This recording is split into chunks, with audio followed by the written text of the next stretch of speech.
Om Swastiastu, selamat datang di sesi 8. Di sesi ini kita akan membahas tentang bagaimana integrasi 3 kerangka dasar agama Hindu dan ajakan untuk menjadi manusia yang seutuhnya. Oke, Bapak, kita langsung saja ya. Ya. Tentu dalam setiap agama ada kerangka-kerangka yang mendasarinya ya. Betul. Begitu juga kita di Hindu. Mungkin Bapak bisa menjelaskannya bagaimana perspektif Hindu memandang tatwa, susila, dan acara itu secara utuh, tidak terpisah-pisah sebagai kerangka dasar umat Hindu. Ya, baik. Kalau kita berbicara tentang tatwa, susila, dan upacara, ini sebenarnya kan seperti bangunan ini adalah sebagai penopangnya. Tidak dapat kita hanya membicarakan hanya satu bagian saja. Seperti halnya juga adalah kita membicarakan satu butir telur. Ya. Dari lapisan yang paling luar, paling tengah, dan juga terdalam. Ini kan semuanya ada lapisannya. Sehingga bagian-bagian ini menjadi satu bagian yang penting di dalam kehidupan keseharian kita, karena tatwa di sini dijadikan sebagai dasar untuk kita melakukan pijakan, dasar untuk kita melakukan perbuatan di dalam keseharian kita, dan juga dijadikan dasar dalam pelaksanaan ritual keagamaan, termasuk halnya dengan susila. Susila ini kan sebagai tingkah laku yang baik di dalam kehidupan keseharian kita, baik dilakukan secara pikiran, perkataan maupun perbuatannya. Masuk ritual atau upacara. Upacara tidak hanya dipahami bahwa hanya melakukan ritual besar-besaran saja, tetapi tidak memahami makna terdalam dari ritual itu sendiri. Sehingga dapat kita sarikan bahwa konteks trikerangka itu adalah satu bangunan yang tidak bisa kita hanya membicarakan satu angle saja, tetapi semuanya harus kita bicarakan. Sehingga ini menjadi wujud nyata penerapan nilai-nilai kehinduan di dalam kehidupan sehari-hari. Seperti itu. Baik, kalau begitu tadi ada tatwa, susila, dan upakara, Ya. acara itu sendiri. Saya mau lebih spesifik membahas tentang susila. Ya. Tadi. Ya. Jadi bagaimana sih etika manusia atau kita sebagai umat Hindu berperilaku?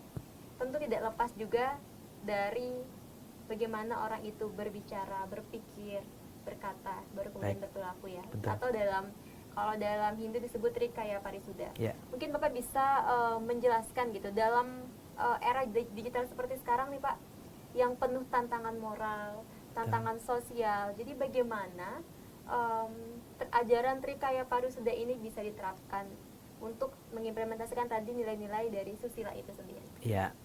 Baik.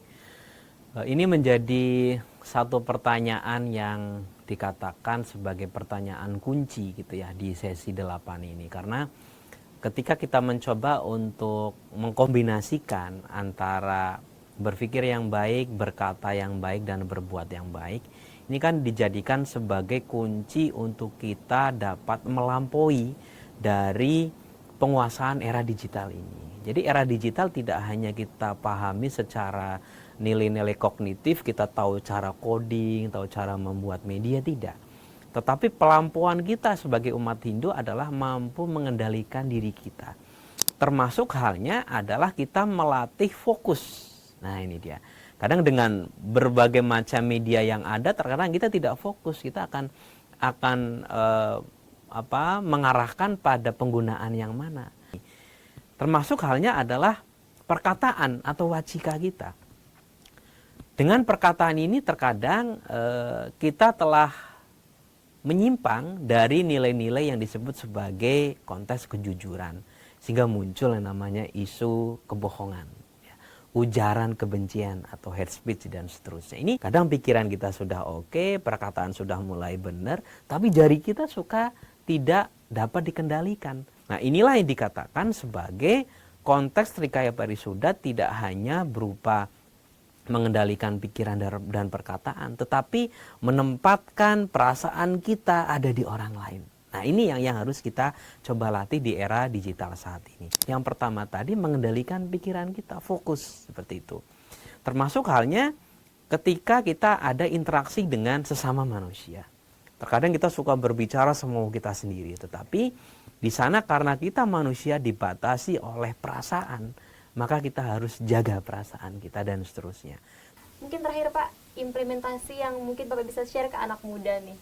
Bagaimana sih kita menjaga atau mengimplementasikan nilai-nilai tercipta karena dengan sangat konkret di situasi yang sekarang? Ya, oke, baik. Manusia itu ada, itu tidak hanya dengan dirinya sendiri. Tetapi ada orang lain, ada alam di sekitar, bahkan ada makhluk-makhluk di luar diri dari manusia itu sendiri.